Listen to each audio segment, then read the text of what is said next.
కోసం మళ్ళీ లాలి పాడేనంట.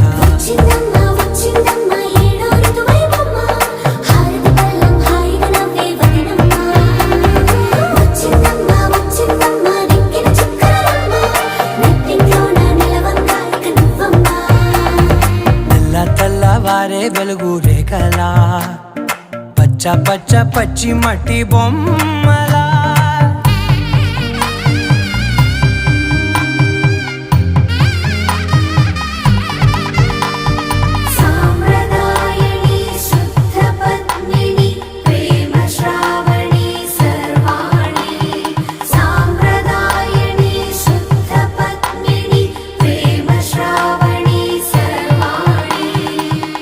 చెప్పుడు కదిరే మెడలో తాళవన ప్రతి నిమిషం ఆయుధునే పెంచైనా కునుకప్పుడు కుదిరే నీ కన్నులలోన కలలన్నీ కాటుకనై చదివేనా చిన్ని నవ్వు చాలే నంగ నాచి కూనాముల్లో కాలు మింగే మూతి ముడుపు దానా ఇంద్రధనసు దాచి రెండు కళ్ళల్లోనా నిద్ర చెరిపేస్తావే అర్ధరాత్రి.